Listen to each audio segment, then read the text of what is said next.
Hello, welcome. In the view of the forthcoming JAMB 2025, I will guide you through the most likely question you're going to expect on linear graph. Let's dive into it.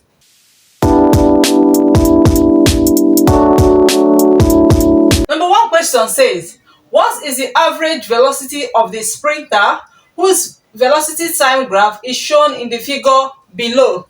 Let me do a recap.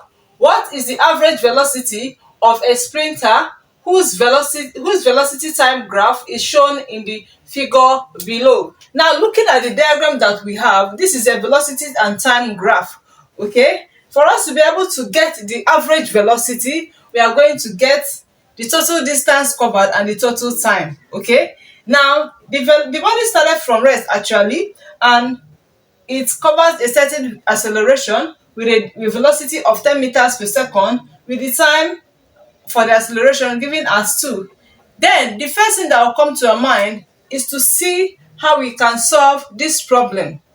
The options for this question: option A is 85.0 meters per second, option B is 17.0 meters per second, option C is 8.5 meters per second, and option D is 8.0 meters per second. For us to be able to solve this, we should know that the average velocity is equals to the total distance over total time. So let's go. Average velocity is equals to total distance over the total time.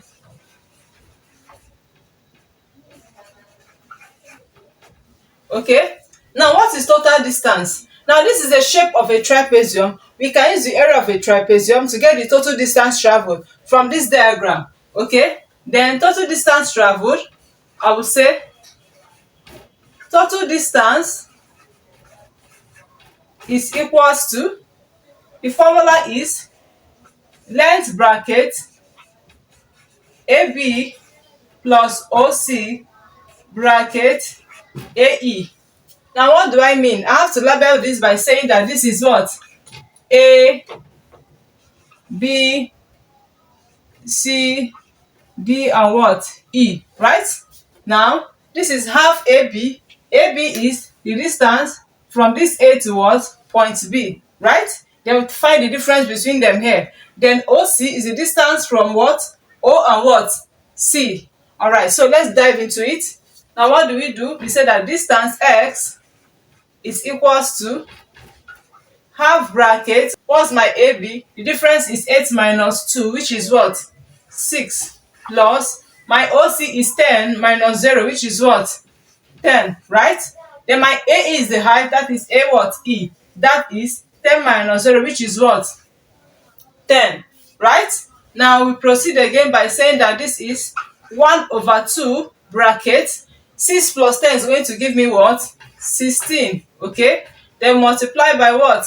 10, right? Now if this 10 divide itself 1, you divide this to give me what? 5. So by the time you multiply, you say what? That the x is equals to 16 multiplied by what? 5. And 16 multiplied by 5 is going to give us 80 meters. Is that clear?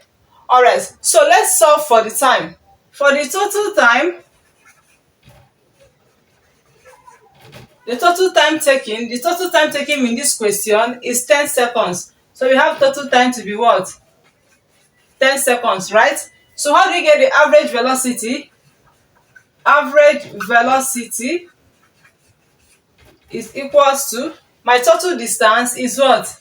80 divided by my total time is what? 10. By the time I cancel, so what do I have? My average velocity is equals to 8 meters per second. Is that clear? So when you are given such a question, you are going to use the shape of a trapezium to get the total distance covered, okay, by the sprinter, all right, and the time taken as well. By the time you do that, you can now realize that the average velocity is the total distance over total time. And the correct answer to this question is option D. That is 8 meters per second. Is that clear? The diagram below shows the velocity time graph of a vehicle, its acceleration and retardation respectively are, that is what we are looking for. So I'm going to look at the diagram below, and we are expected to use the diagram below, which is a velocity time graph, to calculate the acceleration and what retardation. Now, for us to be able to calculate our acceleration is when the velocity of a body increases with time, while deceleration is when the velocity of a body decreases with time. So with that, this is my acceleration A, while this is my retardation what A, right? Okay, so what are we going to do? Acceleration is change in velocity over change in time. So for us to get the acceleration A, this is change in V over change in what? T, right? Then for retardation, this is change in V over change in what? T. So let's bring it out and see what we have. My acceleration A is equals to change in V over change in T, right? So what is my change in V? The change in V is the velocity, that is 80 minus what? 0. 80 minus 0 divided by change in time is 20 minus 0. I have 20 minus what? 0. Okay, so by the time you subtract, I'm going to have 80 minus 0 is what? 80 divided by what? 20, right? So what do we have? Our A is equals to what? This cancels this. I have 8 over 2, which gives rise to 4 meters per second square as my acceleration. I hope that is clear. Now, the next thing I'm going to look at is to get my retardation. That same A is also equals to change in velocity over change in what? In time. Now, in this one, velocity decreases with what? Time. That means that my final velocity becomes 0 minus my initial velocity becomes what? 80, because the body was at uniform velocity, which is 80, before it gains down to rest. Now divided by my change in time is 90 minus what? 50. Okay, so what do we have? I have minus 80 over what? 40, right? So by the time I divide, it's going to give me my retardation to be minus 2 meters per second square. Is that clear? So my acceleration A is 4 meters per second square, and my retardation A is still minus 2 meters per second square. So the correct answer to this question is option C, which is 4.0 meters per second square as acceleration and 2.0 meters per second square as deceleration. I hope that is clear. From the velocity time graph shown below, which of the following quantities cannot be determined? We can look at the velocity time graph below to see the quantities that we can calculate. Okay, the option A is deceleration, option B is initial velocity, option C is total distance traveled, and option D is initial acceleration. Now, going by this, we have deceleration. Deceleration is here from this to this. This is what?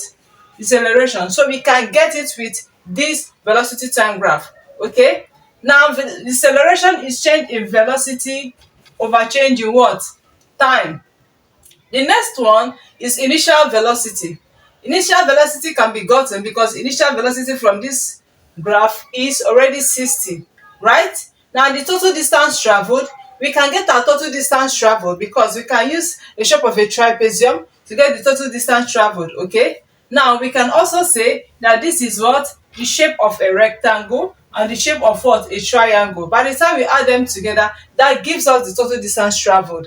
Then the last one is initial acceleration. We can't get initial acceleration from this because the body did not start from what? From rest. So the particular thing that we cannot get from this velocity time graph is initial acceleration, and the correct option is option D. Calculate the total distance covered in the stages of motion represented in the diagram below. Now we're given this diagram and we are expected to calculate the total distance traveled. Now, one thing that will come to your mind, this is a shape of what? A trapezium, and we can solve it in two ways. Okay, it's either we solve it like a shape of a trapezium straight, or we can solve it in step by saying this is what? A rectangle, this is a triangle. Is that clear? But before you go into that, the option provided, option A is 400 meters, option B is 130 meters, Option C is 80 meters, while option D is 65 meters. So let me solve it in two ways. By saying that this is x1 and this is what? X2. Now the x1 is the shape of what? Of a rectangle. I'm going to use the area of a rectangle, which is length times breadth. Is that clear? Alright. So I will say that x1 is what? Area of what? A rectangle, which is length times what? Breadth. Okay, so what's the length? The length is, remember that this should be 0. The length is what? Difference between here and here. 5 minus 0 is what? 5. While the breadth is what? 10. And that is going to give me 50 meters. Okay, for me to solve the second one is an area of a triangle. I'm going to say area of a triangle is half base times what? Height. So going by that, we say this is 1/2. Then what is my base? My base is difference between this and this. I have 8 minus 5 to give me 3. 3 multiplied by my height is what? 10 minus what? 0. Is that clear? Now if 2 cancel itself 1, 2 cancels, then I'm going to have 5. So 3 times 5 is 15. So I have 15 what? Meters. Now for me to get the total distance, I will say x is equals to x1 plus x2. That is 50 plus 15. By the time we add both of them, it's going to give us 65 meters. And the distance covered by this with this diagram is given by what? 65 meters. So this is the correct answer. The answer is option what? D. 2 points on a velocity time graph have coordinates bracket 2 seconds, 5 meters per second, bracket 4 seconds, 15 meters per second. Calculate the mean acceleration between the 2 points. Okay, and we are given the option A to be 5 meters per second square, option B to be 0.83 meters per second square, option C to be 1.50 meters per second square, and option D to be 2.00 meters per second square. So what are we going to do to be able to get the mean acceleration between these 2 points that they have given us as the coordinates? Alright, so we are going to say that acceleration A is equals to change in velocity over change in time. So what's the change in velocity? Okay, I have my u to be 15 meters per second, my t1 to be 2 seconds. Okay, then for the second point, my final velocity is 15 meters per second, and my second time is what? 4 seconds, right? Now for us to solve, we say acceleration is equals to v minus u over t2 minus what? T1. I hope that is clear. So let's go. What's my v? My v is what? 15 minus my u is what? Sorry, my u is 5. Okay, then what's my second time? My t2 is what? 4, whereas my t1 is what? 2. Is that clear? So let's go. So 15 minus 5 is going to give me 10, divided by 4 minus 2 is going to give me what? 2. So by the time we divide, you're going to get this into itself 1, 2 into 10 is going to have 5. So my answer to this question is 5 meters per second square as the mean acceleration. So the correct option given is option what? A. I hope that is clear. I hope this video was helpful. Please don't forget to subscribe to this channel, turn on the notification button to get notified each time I post videos. Comment and share so that other students that are preparing for the forthcoming JAMB 2025 can also learn how to solve problems associated with linear graph. I'll see you next time in the next one. Bye for now.